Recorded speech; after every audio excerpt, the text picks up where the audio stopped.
Hello everyone, welcome back to our YouTube channel let's learn from home. My name is Tanu और हम हमारा BEd का जो series है उसका हम BES 122 हम इस बुक को मतलब हम शुरू कर चुके हैं और आज हम इसका थर्ड पार्ट देखेंगे जो कि एक समुदाय एक शैक्षिक अभिकरण के रूप में है। हम इसे यहाँ से कंटिन्यू करेंगे, तो चलिए हम एक बार इसे देख लेते हैं। समुदाय शिक्षा का एक सक्रिय व क्षमतावान अभिकरण है। ठीक है, यहाँ पे अभिकरण का मतलब एजेंसी से है कि जो हमारी कम्युनिटी है, जो हमारा समुदाय है, वो कैसे एक एजुकेशनल एजेंसी के रूप में हमें सामने आती है, हमें नज़र आती है।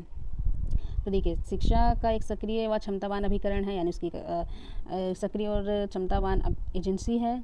और उसके अलावा यहाँ पे ये बोला गया है कि जो समुदाय के सदस्य हैं, यानी कि जो नागरिक हैं, ठीक है, वो उसके औपचारिक और अनौपचारिक अभिकरण के रूप में कार्य करते हैं। और वो किस प्रकार के हैं? विद्यालय, मीडिया, पुस्तकालय और एक्सेट्रा। यहाँ पे बोला गया है कि हम शिक्षा को सिर्फ किताबों में अगर ढूंढने की बात करते हैं तो वो गलत है, क्योंकि इन चीज़ों का रोल भी है आपका एरिया, आपका परिवार, धर्म, आप किस स्कूल से हैं, आप किस जगह काम करते हैं, किस तरह के आप न्यूज़ चैनल्स को फॉलो करते हैं, किस तरह के न्यूज़पेपर को फॉलो करते हैं, वो आपकी शिक्षा में बहुत योगदान देती है। वो चाहे किसी भी तरह का आपका जो इंटरेस्ट है किसी भी तरह का हो उसमें। तो यहाँ पे शिक्षा का मतलब सिर्फ ये थोड़ी है कि आपको क ख ग आता है, अ आता है, आपको मैथ के कुछ फार्मूलाज याद हैं, साइंस के फार्मूलाज और थ्योरीज याद है। नहीं, हमें वो शिक्षा का मतलब है कि हमारा व्यक्तित्व का विकास किस तरीके के हो रहा है, हम उस शिक्षा को कैसे यूटिलाइज़ कर पा रहे हैं, उसका हम कैसे एग्जीक्यूट कर पा रहे हैं, ये सब शिक्षा में आता है। तो ये सभी चीज़ें शिक्षा में काम की होती हैं और वो उसको एक अच्छे तरीके से हमें बनाने में काम आती है। जैसे यहाँ पे मैं फिर रिपीट करूँ, विद्यालय, मीडिया, पुस्तकालय इत्यादि। इसके अलावा बहुत सी चीज़ें हैं। इसके अलावा जो उसका सेकंड पॉइंट है वो ये कहता है कि मतलब समुदाय की शैक्षिक भूमिका में कई स्तर होते हैं। वो किस तरह के होते हैं, मतलब वो स्तर किस तरीके से हमें विकसित करते हैं या हमें कार्यों में, हमें जो मेरा काम होंगे किस तरीके से एग्जीक्यूट करने में हमें हेल्प करेंगे। जैसे कि शिक्षा के लिए धन प्रदान करना, औपचारिक शिक्षा पर नियंत्रण रखना, विद्यालय के कर्मचारियों की चयन प्रक्रिया, सदस्यों की शिक्षा के लिए अनौपचारिक स्रोतों का उपयोग और उनका जीवन नैतिकता और मूल्यों से भरा हुआ हो। मतलब शिक्षा जो है, समुदाय जो है, इन सब चीज़ों में हेल्प करता है। क्योंकि अगर आप एक अच्छे समुदाय से हैं, जो कि अच्छे से मेरा मतलब आप किसी ऐसे समुदाय से हैं जो शिक्षा के प्रति काफ़ी एक्टिव है, वो चाहता है कि हर व्यक्ति पढ़े, वो समुदाय ऐसा चाहता है, वो ग्रुप ऐसा चाहता है, हर व्यक्ति, हर बच्चे को शिक्षा का अधिकार है, उसे शिक्षा प्राप्त हो, चाहे वो फॉर्मल एजुकेशन हो या इनफॉर्मल एजुकेशन हो या वोकेशनल एजुकेशन हो। मतलब वो किसी न किसी तरीके से वो अगर किसी भी शिक्षा को प्राप्त कर रहा है तो उससे वो अपने जीवन को आगे बढ़ा सके, अपने व्यक्तित्व को आगे बढ़ा सकते हैं। उस तरह का ग्रुप है, वो उस चीज़ को प्रमोट करता है, उस चीज़ को सपोर्ट करता है। तो अगर उसमें कोई भी ऐसा बच्चा या व्यक्ति आता है जो कि बिकॉज ऑफ फाइनेंशियल क्राइसिस या किसी और कारण से, जो कि फाइनेंशियल ही होगी, वो एजुकेशन को प्राप्त करने में, उसको लेने में अनेबल है, वो उस चीज़ को नहीं कर पा रहा है क्योंकि पैसों की किसी भी कारण से, कमी के कारण वो उस शिक्षा को नहीं ले पा रहा है या नहीं ले सकता है, तो वो उसको स्पॉन्सर कर सकते हैं, फाइनेंस कर सकते हैं या फिर वैसे भी पढ़ा सकते हैं। तो यहाँ पे दिखाया गया है कि सदस्य जो हैं वो धन प्रदान करते हैं शिक्षा के लिए। फिर आता है कि आपकी औपचारिक शिक्षा पे नियंत्रण रखा जाता है। आप जिस जगह से आए हैं और आपके व्यवहार में वो चीज़ नज़र आ रही है, और वो जैसे कि अगर हम इसका एग्जांपल देखें कि हमारे पास 3 या 4 फील्ड्स हैं, arts and humanities, commerce, medical, non medical. जैसे हमारे पास आर्ट्स हैं, कॉमर्स हैं, मेडिकल है, नॉन मेडिकल है, जिसमें CS आता है। अब एक किसी बच्चे का जो 12th तक की एजुकेशन रही है वो कॉमर्स से रही है, तो फिर उसको उस तरह की शिक्षा की तरफ आगे बढ़ाया जाएगा जो कि कॉमर्स या बिजनेस से रिलेटेड हो, क्योंकि उस बच्चे को उसमें इंटरेस्ट है, वो उसमें आगे बढ़ना चाहता है, तो इसीलिए। ठीक उसी तरीके से नॉन मेडिकल या मेडिकल के लोग हैं, उनके साथ भी ऐसा ही होगा। या कोई बच्चा या व्यक्ति जिसने फोर्सफुली इन चीज़ों को पढ़ा था लेकिन अब वो इन चीज़ों से हटना चाहता है, उनकी तरफ नहीं बढ़ना चाहता है, तो वो उसी तरीके से उसको फील्ड देंगे, उसको बैकग्राउंड उसको देंगे, ताकि हमारी औपचारिक जो भी हमारी फॉर्मल एजुकेशन होती है उसको कंट्रोल कर सके, या कंट्रोल बहुत नेगेटिव वर्ड है, मतलब उसको एक दिशा दे सके। जैसे कि आप किसी ऐसे बैकग्राउंड से हैं, आपका जो बैकग्राउंड है, चाहे वो आपके रहने वाले लोग हैं या आपका परिवार है, जो कि बिज़नेस से काफ़ी रिलेटेड है, और आपके पेरेंट्स ने या फिर आपके रिलेटिव्स ने, जो पेरेंट्स के भाई बहन हैं, उन सब ने भी बिज़नेस में ही स्टडी की है और वो फैमिली बिज़नेस या फिर अपने खुद के बिज़नेस को आगे बढ़ा रहे हैं। आपका इम्पैक्ट बचपन से उसी तरीके का होगा, यानी या फिर अभी फैमिली ऐसा चाहेगी कि आप ऐसे सब्जेक्ट्स को चुनें जो कि आपके बिज़नेस को बढ़ाने में हेल्प करेगी। तो और अगर आपका इंटरेस्ट भी है फैमिली बिज़नेस में या बिज़नेस में आपका इंटरेस्ट है, तो आप कॉमर्स की तरफ ऑटोमेटिक आगे बढ़ जाएंगे। अगर आपका साइंस में इंटरेस्ट है और आपकी फैमिली भी कुछ उसी तरीके से है, उनका बैकग्राउंड, जैसे वो साइंटिस्ट हो सकते हैं, मेडिकल फील्ड से हो सकते हैं, नॉन मेडिकल फील्ड से हो सकते हैं, या रिसर्चर या किसी भी चीज़ से हो सकते हैं, तो आपने घर में उन बातों को सुना है, लोगों के व्यवहार में वो चीज़ देखी है, तो आपका हो सकता है इंटरेस्ट बचपन से उसकी तरफ बढ़ जाए। तो ये दिखाया जा रहा है कि समुदाय कैसे औपचारिक शिक्षा को आगे बढ़ाता है। फिर यहाँ पे है विद्यालयों में कर्मचारियों की चयन प्रक्रिया में सहायता, क्योंकि किसी व्यक्ति का व्यवहार बता देता है कि आप कैसे समुदाय से आए हैं, आपका ताल्लुक़ कैसे हैं।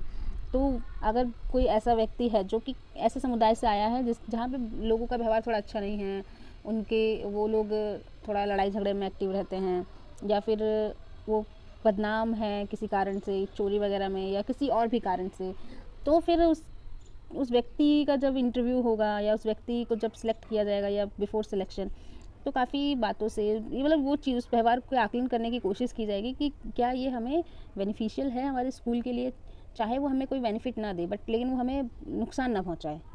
क्योंकि चीज़ें कभी कभी हमें तब ऐसे भी सिलेक्ट करनी होती है कि हमेशा हमारे बेनिफिट के लिए ना हो, लेकिन वो हमें नुकसान भी ना पहुँचाए। फिर ऐसे ही आगे है अनौपचारिक शिक्षा के लिए, कि वो आपको इनफॉर्मल एजुकेशन के लिए प्रोत्साहित करेगा। और इसके अलावा कि आपका जीवन अच्छा हो तो आपके वैल्यूज़ कैसे होंगे, मोरल्स कैसे होंगे, ये बचपन से ही ट्रेन किया जाता है कि आपका जो ग्रुप है या कम्युनिटी है वो किस तरीके की रही है। अब हम नेक्स्ट में देखेंगे,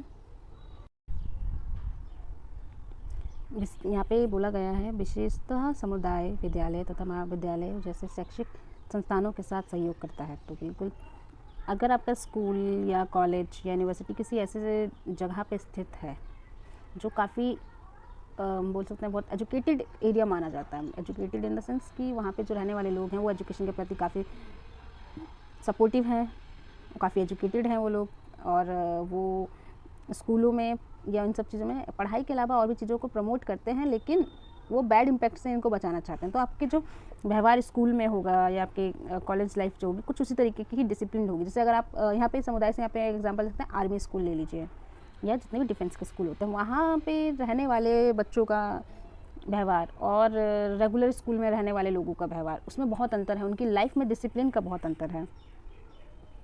वो बच्चे बहुत डिसिप्लिन होंगे, वो टाइम पर अपना काम किया करेंगे और पढ़ाई में अच्छे होंगे, क्योंकि वो उनका जो जिस जगह से वो हैं या जिस जगह वो पढ़ रहे हैं वहाँ पे वही चीज़ें हैं। तो ये सब चीज़ें बहुत इम्पैक्ट करती हैं किसी भी व्यक्ति के जीवन में। अब यहाँ पे उन्होंने बोला है कि फिर इसके साथ साथ आपके मानवीय और भौतिक विकास में शैक्षिक गतिविधियों को सम्मिलित करता है। तो ये बात भी सही है, हम जैसे संस्थान से पढ़ेंगे हमारा व्यवहार वैसा ही बनेगा। अब हम देखेंगे भारतीय समुदाय के कार्य। तो हमने तो ये देख लिया, एक यूनिवर्सली हमने उसे समझने की कोशिश की, हम उसे भारत के समुदाय से उसे देखेंगे। तो यहाँ पे बोला गया है कि समुदाय और शिक्षा के बीच में बहुत गहरा संबंध है, यह संबंध बहुत इम्पोर्टेंट है। इसके अलावा वो कहते हैं कि हर पीढ़ी चाहती है कि जिसकी आने वाली जो पीढ़ी होगी वो अच्छा नागरिक बने और समाज को आगे बढ़ा सकें, साथ में समाज में जो भी समस्याएं हैं उन्हें कम कर सकें। तो ये बात बिल्कुल सही है। अगर आप अपने बुजुर्गों के साथ बैठें तो वो कभी भी आपको ऐसी बातें नहीं सिखाएंगे जिससे समाज को नुकसान हो। वो कभी आपको किसी से उल्टा बोलने, बदतमीज़ी करने के लिए सिखाएंगे, कभी चोरी वगैरह के लिए नहीं बोलेंगे, ना प्रमोट करेंगे। अगर वो कभी आपको ऐसी हरकत करते देख लेते हैं तो उसके लिए वो समझाते हैं। वैसे हर सदस्य ये चाहता है कि जो आने वाली नागरिक पीढ़ी है, जो आने वाली पीढ़ी है या जो नागरिक बनेंगे अब देश के लिए, वो हमेशा अच्छा ही करें। ये सब चीज़ें हमें नज़र आती है हमारे समुदाय होने के कारण। क्योंकि अगर कोई व्यक्ति ऐसी जगह पर रहता है जहाँ पे वो अकेला रहता है तो अवसाद का शिकार हो सकता है, वो किसी भी मानसिक रोग का शिकार हो सकता है। के लिए उसको गाइडेंस के लिए कोई उसके साथ नहीं है। अब यहाँ पे बोला गया है कि जो शिक्षित लोग होते हैं वो उम्मीद करते हैं कि जो उनकी पीढ़ी है आने वाली, वो अपनी संस्कृति को बचा के रखे, अपनी विरासत को पहचाने, उसको बचाए और लोगों तक उसकी पहचान को आगे बढ़ाए। तो इसीलिए इस प्रकार समुदाय को, इसके नागरिकों को शिक्षित करने का उत्तरदायित्व लेना चाहिए। मतलब कि समुदाय का ही एक कार्य है कि जो उसके नागरिक अब बड़े हो रहे हैं या जो नागरिक बनने के लिए तैयार हैं, उनको किस प्रकार की शिक्षा दी जाए। शिक्षा से यहाँ पे मतलब सिर्फ फॉर्मल एजुकेशन नहीं है, उनके व्यवहार की बात भी की जा रही है। अब है भारतीय समाज में शिक्षा की सर्वव्यापी मांग एक आकर्षक गुण रहा है। प्राथमिक तथा पूर्व प्राथमिक शिक्षा के विकास में समुदाय का प्रभाव बृहद रूप से रहा है। समुदाय का माध्यमिक शिक्षा के विकास पर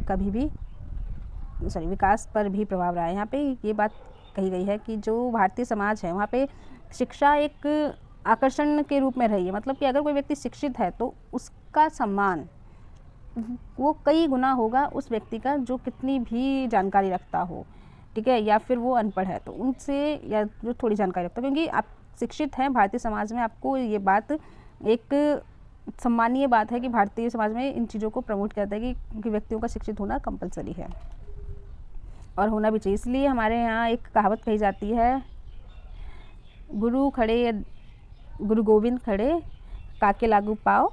तो वहाँ पे वही मतलब है कि गुरु भी खड़े हैं, भगवान भी खड़े हैं, हमें जब किसके पैर छूने चाहिए। तो हमेशा ये बोला जाता है कि आप हमेशा अपने गुरु की तरफ झुकिए, क्योंकि उन्हें भगवान बनाने में भी गुरुओं का ही हाथ होता है। और शिक्षा ग्रहण करना और शिक्षा देना, इससे बड़ा कुछ नहीं माना गया है भारतीय समाज में। तो यहाँ पे यही चीज़ बताई गई है कि शिक्षा की सर्वव्यापी मांग हमेशा एक आकर्षण गुण रहा है, यानी कि जो भी व्यक्ति शिक्षित रहेगा उसका ओहदा समाज में हमेशा ऊंचा रहेगा। प्राथमिक तथा पूर्व प्राथमिक शिक्षा के विकास में समुदाय का प्रभाव बृहद रूप से है, तो ये हम जानते ही हैं, क्योंकि ये बच्चे ज़्यादातर 5 साल की उम्र तक होते हैं या 6 साल के। तो ये इस टाइम कच्ची मिट्टी होते हैं, इनको जिस तरीके से ढाला जा सकता है, मतलब ढाला जाना चाहिए, वो आप ढाल सकते हैं इनको, चाहे वो आप उसको बैड इम्पैक्ट देकर करें या गुड इम्पैक्ट देकर करें। अगर अभी उस उम्र में बच्चों को संभाल लिया जाता है, उनको अच्छी तो वो एक अच्छा नागरिक, अच्छा घर का सदस्य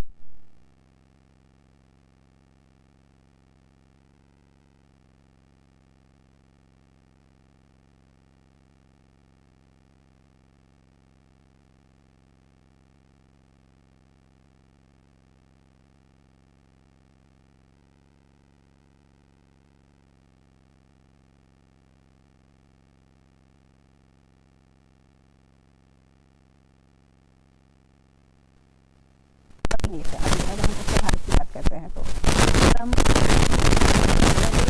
किसी भी लैंग्वेज को अब से हम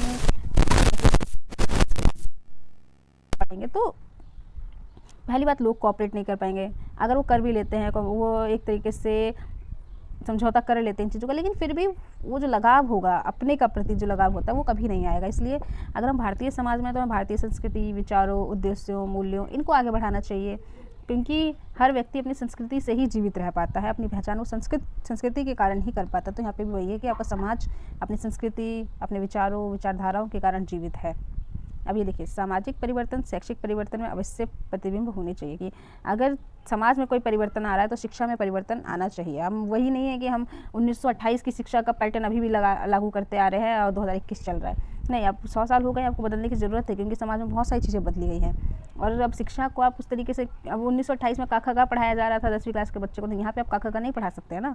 यहाँ पे तो 10वीं क्लास की जो डिमांड है, चाहे वोकेशनल स्टडीज़ हों, चाहे वो ये फॉर्मल स्टडीज़ हों या मॉडर्न स्टडीज़ हो, आप उसको बदलना होगा समय के अनुसार। ठीक उसी तरीके की शिक्षा अगर कोई परिवर्तन लाना चाहता है या लाता है तो समाज में परिवर्तन नज़र आना चाहिए।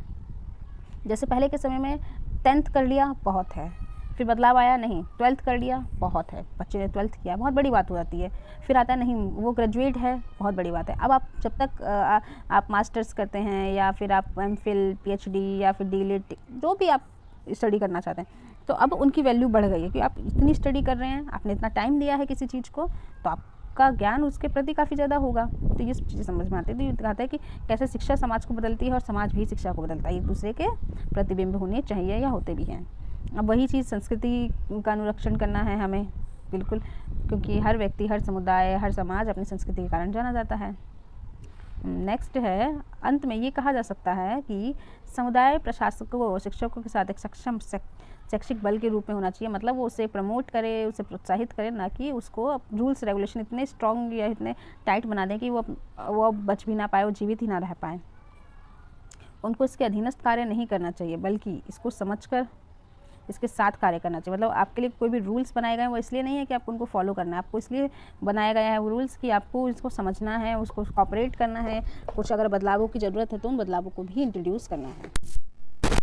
कुछ बिंदुओं पर असहमतियाँ उत्पन्न हो सकती हैं, परंतु सहयोग और सच्चे प्रयास से इन असहमतियों को अंततः कम या इनका समाधान किया जा सकता है। देखिए यहाँ पे बोला गया है कि सब सब्जेक्टिव होते हैं, सबकी आइडियोलॉजीज सब्जेक्टिव हो सकती है। एक ही आइडियोलॉजीज को मानने वाले 10 लोग अपने अलग अलग इंटरप्रिटेशन रख सकते हैं। तो यहाँ पे बोला कि हो सकता है कि कुछ असहमतियाँ निकल जाए, लेकिन उनका कब सॉल्यूशन निकलेगा, जब हम डिस्कशन करेंगे, जब हम उसके प्रति प्रोत्साहित रहेंगे, प्रेरित रहेंगे। हम चाहते हैं कि वो जो असहमतियाँ हैं वो बदलावों से पूरी होए, डिस्कशन से पूरी होए, किसी भी कारण से ख़त्म हो सके। तो इन चीज़ों को समाज या समुदाय हमेशा वेलकम करता है। देखिए ये टॉपिक तुम्हारा यहीं तक ख़त्म है। अब हम नए टॉपिक की तरफ बढ़ रहे हैं, जो कि है धर्म। धर्म तथा शिक्षा के मध्य एक निकट संबंध रहा है, ये हम जानते आ रहे हैं। एक समय विशेष में धार्मिक दृष्टिकोण शैक्षिक विचारों को प्रभावित किया है। मतलब एक समय विशेष में धार्मिक दृष्टिकोण ने शैक्षिक विचारों को प्रभावित किया है। तो देखिए, चाहे कोई भी समुदाय हो, कोई भी वर्ग हो, कोई भी समाज हो भारत का, उसने हमेशा से जो बच्चों की शुरुआती शिक्षा है वो अपनी धार्मिक शिक्षा से शुरुआत की। चाहे वो मठ हो, मंदिर हो, गुरुद्वारा हो, ठीक है, या फिर मदरसा हो, या फिर जो भी चर्च वगैरह होते हैं, तो आप कुछ भी बोल सकते हैं। मतलब जितने हम नॉर्मली 4 धर्मों को जानते हैं, मैंने उनके नाम लिए, लेकिन बहुत सारे धर्म है भारत में। वो जो भी तरह की शिक्षा देते हैं, तो बच्चों की जो प्री प्राइमरी एजुकेशन होती है या फिर जो बच्चों के घर पे जो एजुकेशन होती है, वो हमेशा उसकी धार्मिक एजुकेशन ऐसी मानी जाती है कि वो जो चीज़ें हैं वो अपने घर से सीख रहा होता है। तो इसीलिए शिक्षक और इसमें काफ़ी हमें निकट संबंध देखने को मिलते हैं। और अब हमें पता भी है कि शुरू में भारतीय समाज में गुरुकुल जैसी चीज़ें होती थी, जहाँ पर लोग, एक प्रक्रिया होती थी जहाँ पर लोग चाहते थे कि एक दूसरे के साथ बच्चे मतलब गुरुकुल में जाकर पढ़ाई करें। ऐसे ही चीज़ें हमें मदरसा में देखने को मिलती हैं कि मदरसा में जाकर रहें, पढ़ाई करें, और जितने भी धर्म है और उनके जो भी शिक्षण संस्थान हैं उन सब में वो सब चीज़ें मिलती हैं। तो पहले वहाँ पे जो शिक्षा दी जाती थी, वो जितनी भी धार्मिक किताबें हैं उनकी शिक्षा दी जाती थी, और अभी भी ऐसा होता है बहुत सारी जगह पे। तो इसीलिए हम धर्म को शिक्षा से अलग करके नहीं मान सकते। हम मॉडर्न वर्ल्ड में ज़रूर हैं, मॉडर्न नहीं हम, ठीक है, मॉडर्न वर्ल्ड में हम ज़रूर हैं, लेकिन जिस तरीके से मॉडर्न वर्ल्ड में एजुकेशन और रिलीजन को अलग करने की कोशिश की जाती है, वह अब वेस्टर्न कंट्रीज़ में ऐसा देख सकते हैं। ये चीज़ हम भारतीय समाज में अप्लाई नहीं कर सकते, क्योंकि इसका इतिहास बहुत गहरा है, इसकी जड़ें बहुत मजबूत हैं, बहुत अंदर तक हैं, और इनको हिलाना बहुत आसान नहीं है। और शायद अगर हम उसमें छेड़छाड़ करते हैं तो हमारे समाज के ताने बाने, हमारी संरचना में, हमारी शिक्षण संस्थानों पे, इन सब में इसका बहुत बड़ा फ़र्क नज़र आएगा। अब है सभी धर्म ईश्वर, अब हम एक ना यूनिवर्सली उनको समझेंगे कि जो सभी धर्म है वो ईश्वर को सर्वशक्तिमान, सर्वव्यापी मानते हैं। कोई भी ऐसा धर्म नहीं है जिसने ये ना कहा हो कि ईश्वर से बड़ा कोई भी है, मैं हूँ, तुम हो, कोई भी है। धार्मिक अभ्यास के माध्यम से मानवीय आत्मा एक ऐसी अनुभूति का प्रयास करती है जिससे सर्वशक्तिमान के निकट ला सकते हैं। मतलब ये मेडिटेशन की बात कर रहे हैं कि आप ध्यान में लगते हैं, जब आप अपने ईश्वर के, कोई भी व्यक्ति हो किसी भी धर्म से, जब अपने ईश्वर के ध्यान में लगते हैं तो वो आपको एक ही तरह के ज्ञान की तरफ, एक ही तरह के राह की तरफ आगे बढ़ाती है, वो है मानव सेवा। यानी मानवीय आत्मा की तरफ आपको आगे बढ़ना चाहिए, तभी आप ईश्वर के, जो मानव सेवा करेगा वो ईश्वर के हमेशा क्लोज रहेगा, उसके निकट रहेगा, उसका चहेता माना जाता है हमेशा। ये चीज़ हम देख सकते हैं स्वामी विवेकानंद की टीचिंग्स में, देख सकते हैं हम ये। वो हमेशा मानव सेवा को आगे बढ़ाते थे। उनका कहना था कि जब तक आप मानव सेवा में नहीं आएंगे तब तक आप ईश्वर के निकट नहीं जा सकते हैं। धार्मिक अभ्यास सर्वोच्च सत्ता के साथ रहना माना जाता है। यह आस्थाओं को एक सूत्र में बांधता है। अतः ये कहा जा सकता है धर्म मानव जीवन में धार्मिक अभ्यास के माध्यम से आध्यात्मिक अनुभव की बात करता है तथा मानव और ईश्वर के संबंध को बताता है। तो यहाँ पे धर्म को जीवन के रूप में प्रयोग किया जाता है, धर्म को कर्तव्यों के रूप में प्रयोग किया जाता है। धर्म को सिर्फ धर्म कांडों के लिए, कर्म कांडों के लिए नहीं माना जाता है कि आपने पूजा पाठ कराई, आपने यज्ञ करवाए, होम करवाए, तो सिर्फ धर्म ये नहीं है। ये उसका एक अलग संस्था है, एक अलग विचार है, एक प्रक्रिया है। लेकिन धर्म एक कर्तव्य है आपका कि आपको अपने जीवन में किस चीज़ को प्राप्त करना है, किन ऊंचाइयों को प्राप्त करना है, आप अपने जीवन का लक्ष्य क्या चाहते हैं, वो आपको धर्म बताएगा। वो कैसे बताएगा? वो होगा कि आप मानव शिक्षा की तरफ बढ़ें, आप मानव सेवा की तरफ आगे बढ़ें, आपका लक्ष्य जीवन में कुछ इस तरीके का होना चाहिए, ये सब चीज़ें। धर्म और शिक्षा में काफ़ी गहरे संबंध है, परंतु शिक्षा देने में हम धर्म के इस व्यापक दृष्टिकोण को अपने समक्ष रखते हैं। धर्म के संकीर्ण स्वरूप या आचरण को महत्व नहीं देखते। देखिए, चाहे इनके बीच में कितना भी संबंध रहे, लेकिन जब हम एजुकेशन की बात कर रहे होते हैं, हम शिक्षा की बात कर रहे होते हैं, तो हम हमेशा इस बात को ध्यान में रखते हैं कि धार्मिक शिक्षा चाहे लोगों को प्राप्त हो, ठीक है, लेकिन जो उसमें कट्टरता है, जो उसमें संकीर्णता है, जो उसकी विचारधारा है, जो कि किसी व्यक्ति को किसी भी कारण से बांध सकती है, तो उन एजुकेशंस को, हम उनकी लर्निंग्स को, उनके लेसन्स को अपनी शिक्षा में दूर कर देते हैं। हम उन पूरे चीज़ों को नहीं, हम जो चीज़ें पढ़ते हैं जो आपको व्यापक बनाते हैं, आपकी सोच को व्यापक बनाते हैं, ना कि आपकी सोच को संकीर्ण बना दे। शिक्षा मार्ग की खोज करती है, नई पीढ़ी उस पर चलने या उस मार्ग का अनुकरण करने की प्रेरणा देती है। धर्म हमारे जन्म के कारण तथा चिरस्थायी शांति कैसे प्राप्त हो आदि बताता है। मतलब धर्म से ही हमें पता लगता है कि हमारा लक्ष्य क्या होगा, हमारा मार्ग किस तरह का होगा, मैं कौन से मार्ग से चुनकर सफलता आसानी से प्राप्त होगी, किस मार्ग से हमें सफलता में बाधाएं आ सकती है, हमारा जन्म किस कारण से हुआ है, उसका लक्ष्य क्या है, हम मानसिक शांति किस तरीके से प्राप्त कर सकते हैं या आध्यात्मिक शांति किस तरीके से प्राप्त कर सकते हैं। ये सभी चीज़ें धर्म हमें बताता है, वो शिक्षा के रूप में, अपनी लर्निंग्स के रूप में बताता है, अपने लेसन्स के रूप में। अब यहाँ पे हम धर्म के बारे में बात करें तो हमें जानना होगा कि जो भारत है वो एक धर्मनिरपेक्ष राष्ट्र है, तो उसमें हम धर्म के प्रति जो भी हमने बातें भी समझी है और पढ़ी है, तो वो किस तरीके से अप्लाई करेगी, तो है कि यहाँ सभी आस्था और धर्म के मानने वाले लोगों को सरकार के बिना किसी हस्तक्षेप के उनके पूजा, धर्म प्रचार संस्थानों या पूजा स्थलों की स्थापना करने का समान अधिकार है। धार्मिक स्वतंत्रता सभी व्यक्तियों को दी गई है और सभी के लिए समान है। तो आप चाहे किसी भी चीज़ से रिलेटेड हो, लेकिन आपको किसी भी अन्य व्यक्ति के धर्म को, उसके विश्वास को नीचा दिखाने का अधिकार नहीं है, उसको ठेस पहुंचाने का कोई अधिकार नहीं है। अब है धार्मिक स्वतंत्रता सत्यम शिवम सुंदरम पर अधिक बल देने के लिए प्रोत्साहित करता है। डॉक्टर राधाकृष्ण आयोग ने धर्म निरपेक्ष भारत में धर्म की आवश्यकता के महत्व को बल दिया और यह आयोग का विचार था कि राज्य में किसी धर्म को अनुचित संरक्षण नहीं देना चाहिए। देखिए, यहाँ तक जो धर्म की बात की गई है वो है आपकी ड्यूटी, आपके कर्तव्य, लेकिन जो इस धर्म की बात की गई है ये है रिलीजन। आपको किसी रिलीजन को सपोर्ट नहीं करना है, लेकिन आपको जो भी व्यक्ति, जो भी धर्म आपको जो लेसन्स देता है, जो लर्निंग्स मिलते हैं आपको, उनको सपोर्ट करना है, उनको प्रमोट करना है, ठीक है। यानी कि अगर कोई भी धर्म ये सिखाता है कि सभी समान हैं, सभी एक दूसरे का सम्मान करें, तो हमें उन चीज़ों को करना है, ना कि कोई भी धर्म ये सिखाए कि आप अपनी कट्टरता को आगे बढ़ाइए।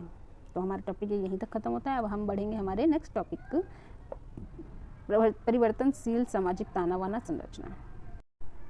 देखिए, यह परिभाषित किया जा सकता है कि सामाजिक संरचना एक निश्चित भूभाग की मिश्रित जनसंख्या है, तो हमें पता होता है ये बात, जो निर्जातीय संरचना धन, शैक्षिक स्तर, रोजगार दर तथा क्षेत्रीय मूल्यों से बनी है। तो हमें समझ में आ गया कि हमारी समाज की संरचना क्या होती है, हमारा समाज क्या होता है।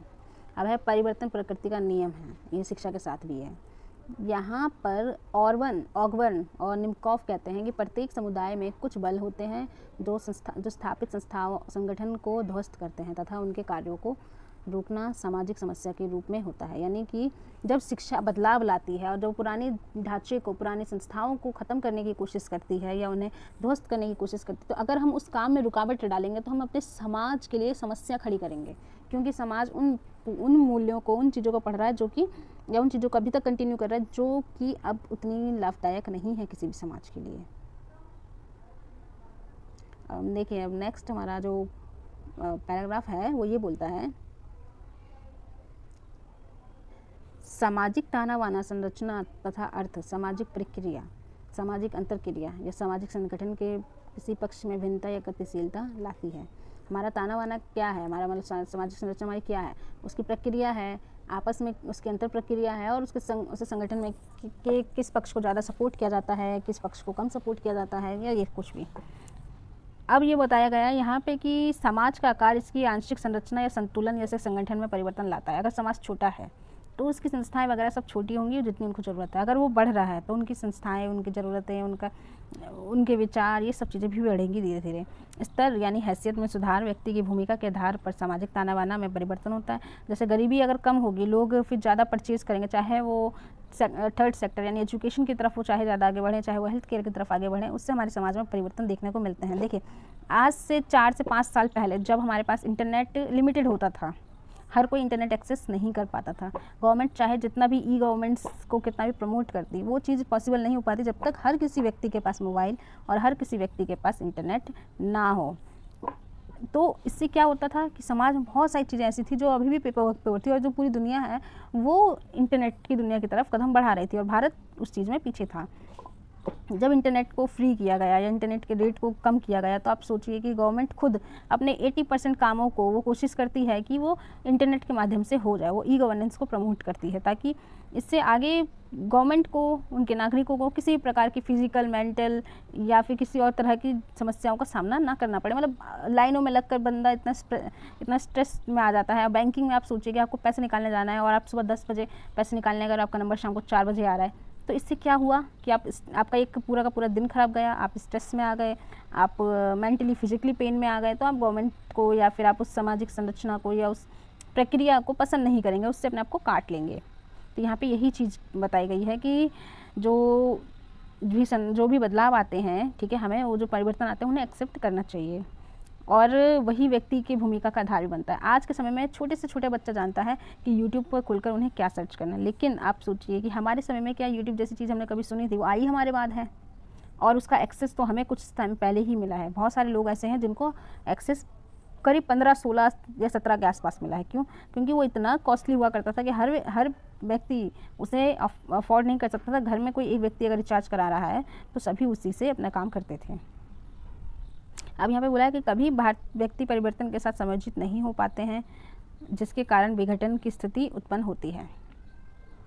शिक्षा समाज को शांति तथा विकासवादी स्थिति में ढालने का आधार है, तो हमें पता है इसीलिए कि शिक्षा के माध्यम से समाज में हम शांति ला सकते हैं, विकास ला सकते हैं, और यही चीज़ है। इसलिए मंडेला कहते हैं कि शिक्षा एक हथियार के रूप में हमें प्रयोग में लानी चाहिए।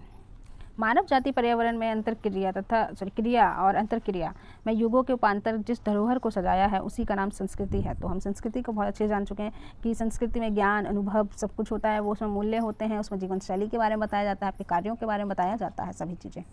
अब है, समाज की आवश्यकताएं सदैव परिवर्तनशील रही हैं और ये होनी भी जरूरी है। ठहरा हुआ पानी जिस प्रकार से बीमारियां और बदबू लाता है, ठीक उसी प्रकार से अगर समाज अपने अंदर बदलाव नहीं लाएगी तो समाज में भी हमें बहुत सारी ऐसी चीज़ें देखने को मिलेगी जो समाज के लिए, जो उस देश के लिए, वहाँ के लोगों के लिए, सभी के लिए नुकसानदायक है। इसलिए हर पीढ़ी अपने साथ एक बदलाव लेकर आती है, क्योंकि वो अपनी पिछली पीढ़ी से हमेशा एडवांस होती है, क्योंकि वो उन चीज़ों को एक्सपीरियंस कर चुकी होती है जो उनकी पीढ़ी ने नहीं किया होता है। शिक्षा समाज में पुनर्रचना, पुनर्संगठन की आवश्यकताओं की सहायता करती है, क्योंकि शिक्षा के माध्यम से ही लगातार बदलाव हमें देखने को आ रहे हैं। जो व्यक्ति पहले, हम एक एग्जांपल लेते हैं कि जो पहले घर के कामों के लिए किसी सहायक या हेल्पर की मदद लेते थे या खुद फिजिकल एक्टिविटीज़ के कारण ऐसा करते थे, फिजिकल एक्टिविटीज़ से करते थे, अब वो मशीनों की सहायता ले रहे हैं। अब ये बहुत छोटा एग्जांपल है ये बताने के लिए कि कैसे बदलाव आ रहा है समाज में, लोगों के व्यवहार में किस तरीके का बदलाव आ रहा है। तो अब पहले के टाइम पे हम जो अपनी सिक्योरिटी की तरफ अगर हम बातें करते थे तो हम हमेशा अपने पड़ोसियों को कहते थे आप ध्यान रखिएगा। अब हम कैमराज लगवाते हैं, अगर पड़ोसी ध्यान नहीं भी रखना चाहते हैं, नहीं रख भी नहीं सकते हैं किसी भी कारण से, तो कैमराज लगवाने के बाद हम निश्चिंत होते हैं कि हम सिक्योर हैं। चाहे हम उस समय कुछ नहीं कर सकते हैं, अगर कोई व्यक्ति हमारी सिक्योरिटी को तोड़कर अंदर आना चाहता है तो आ सकता है। कैमरा आपको पकड़ेगा तो नहीं ना, कैमरा बस आपकी एक्टिविटीज़ को कैप्चर करेगा, लेकिन फिर भी वो हमें इस बात की सिक्योरिटी देते हैं कि हम सिक्योर हैं, हमारी चीज़ें सिक्योर है, हमारा घर परिवार सिक्योर है। तो यही चीज़ है कि शिक्षा कैसे समाज में बदलाव ला रही है, उसकी नई चीज़ों को बढ़ावा दे रही है। लेकिन यहाँ पे फिर ये भी बोला कि समाज की अनावश्यक चीज़ों को समाप्त कर सुखद और उत्तम समाज का निर्माण भी करती है। बहुत सी चीज़ें हैं समाज में जो अब समय के साथ बदलनी ज़रूरी है, तो अब उन्हीं को बदलने के लिए शिक्षा को एक हथियार के रूप में चुना जा रहा है। वो टॉपिक हमारा वहीं ख़त्म होता है। अब हम जो नए टॉपिक की तरफ बढ़ रहे हैं वो है बहुलतावाद। बहुलतावाद का अर्थ ऐसे समाज, सरकार या संगठन की व्यवस्था जिसमें विभिन्न समूह अपनी पहचान के साथ अन्य समूह या प्रभावशाली समूह के साथ अस्तित्व बनाए रखता है। यानी कि आप किसी भी समाज, संगठन, समुदाय, सरकार कहीं से भी हो, लेकिन आपकी अपनी सेपरेट आइडेंटिटी है और जिसके साथ आप कोऑपरेट कर रहे हैं उसकी भी एक अपनी सेपरेट आइडेंटिटी है, और आप लोग अपने आप को अस्तित्व में बनाए रखने के लिए संघर्ष नहीं कर रहे हैं। सबसे बड़ी बात कि आपका अस्तित्व संघर्ष में नहीं है, आपका अस्तित्व रेगुलर है, नॉर्मल है, आपको संघर्ष ना करके अपने विकास पर ध्यान दे रहे हैं। यही बहुलतावाद होता है। बहुलतावाद लोकतंत्र का एक प्रतिरूप प्रस्तुत करता है जहां विभिन्न समूह अपनी राय तथा विचार रख सकते हैं। नेक्स्ट है, यह व्यक्ति के एकल उपागम या विधि के बजाय विविध दृष्टिकोणों तथा स्थितियों को इंगित करता है। मतलब देखिए यहाँ पे एक्चुअली पूरे बहुलतावाद में यही बात बोली गई है कि आप चाहे उस समुदाय का छोटा हिस्सा या वर्ग हैं, चाहे आप उसमें बड़ा हिस्सा या वर्ग हैं, ठीक है। आप कभी भी उन चीज़ों को प्रमोट नहीं करेंगे जो समाज के लिए नुकसानदायक हैं। और साथ में आपको अपनी पहचान को बनाए रखने के लिए संघर्ष की ज़रूरत ना पड़े, बस यही बहुलतावाद की एक पहचान मानी जाती है, एक उसका लक्ष्य माना जाता है कि हमें एकता में, मतलब क्या बोलते हैं, हमें यूनिटी में डाइवर्सिटी और डाइवर्सिटी में यूनिटी दोनों रखनी है। और फिर आप ये बोला गया कि इसे और अधिक स्पष्ट करने के लिए ये कहा जा सकता है बहुलतावाद वास्तविकता के साथ समायोजन का मूल्य है। तो ये बात बिल्कुल सही है। बहुलतावाद है तो हम वास्तविक चीज़ों की तरफ आगे भी बढ़ रहे हैं, क्योंकि हम किसी की पहचान को नुकसान नहीं पहुंचा रहे हैं।